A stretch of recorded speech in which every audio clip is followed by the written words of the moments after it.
So 3.2, quadratic equation and problem solving. How many of you remember factoring? Yeah, that's where we're going into, okay? So we are going to talk about concepts of quadratic equations. We're going to talk about factoring, square root property, completing the square, the quadratic formula, the discriminant. If you're currently in Algebra 2 right now, we're talking about everything that we've been doing for 2.5 weeks, just in one day. It's so great. Or 2 days. All right, so factoring. So to begin with, we have trinomials, right? Quadratic trinomials. When you have a quadratic trinomial, in class, we talked about the Xbox method, right? Here we emphasize more of grouping and or it's another mental shortcut that I feel more comfortable teaching when you've seen it for the second time around. So we'll see how it goes. But starting off with grouping. So this is an example of grouping. You're asking yourself what multiplies to give you your A and your C. So we have 24x squared, right? But also adds to give you 11. So what will make 24 but add to give me 11? Well, that's 8 and 3, right? So I split it into 8x and 3x. So instead of my middle just being 11x, it becomes 8x and 3x. And now you just have to do GCF of 2 things instead of 1 thing.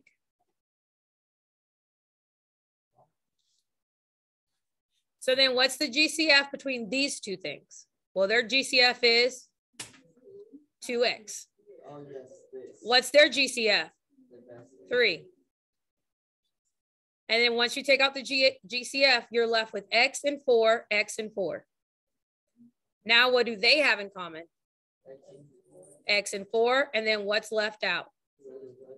2x plus 3. So this would be your factored form. Okay, so this is what you're doing with the Xbox. So right now, we've learned Xbox in Algebra 2. So with Xbox, you're asking yourself the same thing. What multiplies to give me 24?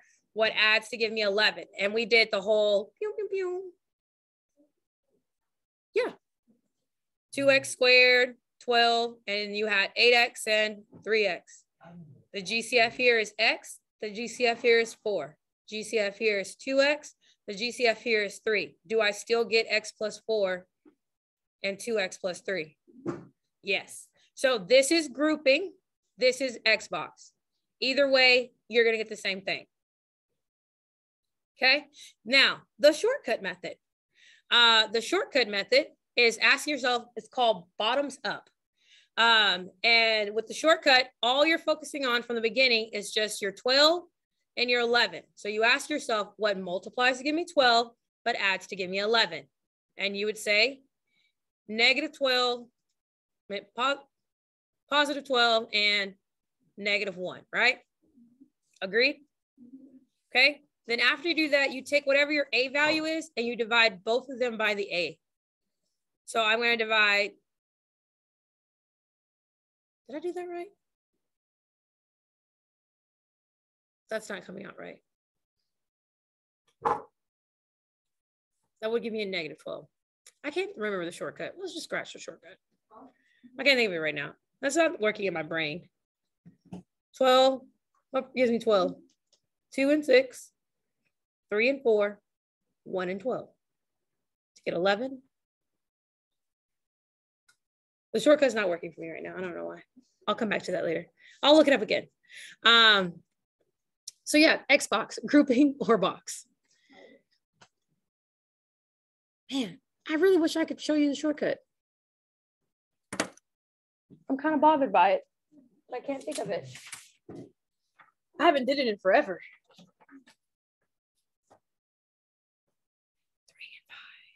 3 and 5. Do you do math?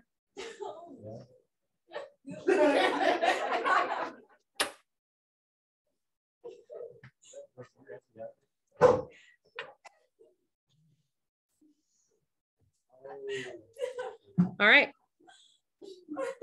So this is a simple trinomial. So with a simple trinomial, that means that your leading term is a 1, right? So all you have to do is ask yourself what multiplies to give me 4, but adds to give me negative 4.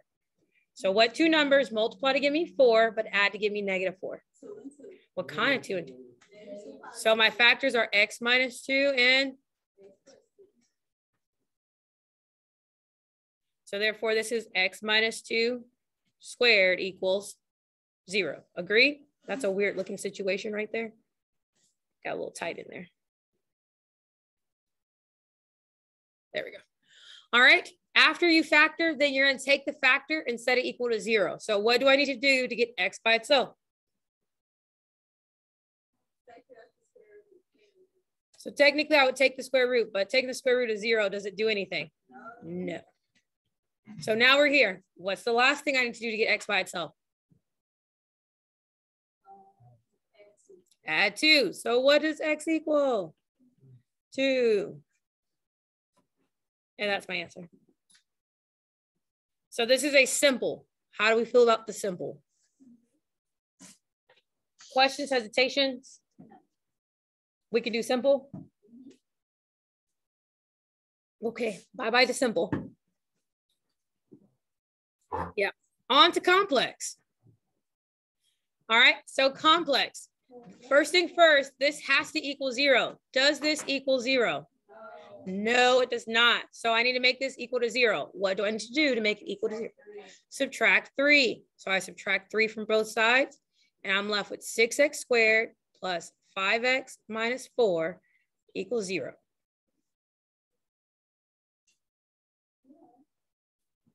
Now you ask yourself, what multiplies to give me negative 24, but adds to give me 5?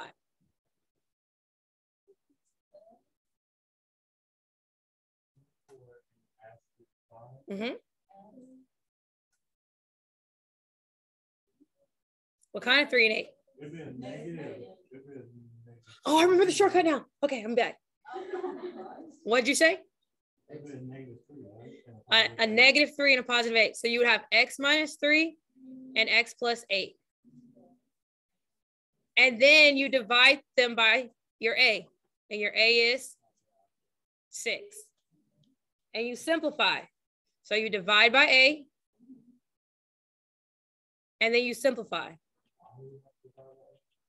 Because your leading coefficient is not a 1. So it'd be x minus a half and 6x. So you get x minus a half. And you get x plus 4/3, right? Agree? Don't you do like 6x plus 8? No, you gotta simplify first. Don't skip the step. And then you move the denominator. It's moving. It moves. So then it becomes 2x minus 1 and 3x plus 4. And there are your factors.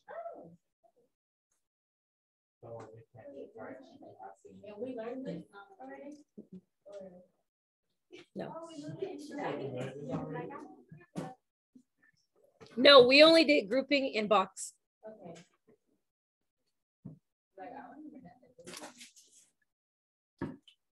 I forgot to multiply the a. And I was like, what did I do wrong? Huh? We just did it. Oh. You didn't group and you didn't box. But you remembered it like halfway through. Yeah. Because you still need to do step 1.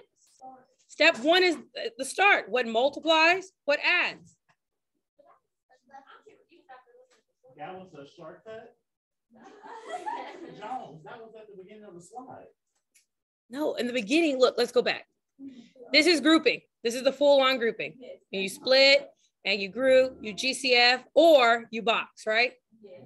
So these two are tried and true. We got those, right? They're our friends. Okay, so what you just showed us. What we just did here was instead of having to do those. So you're getting A and C.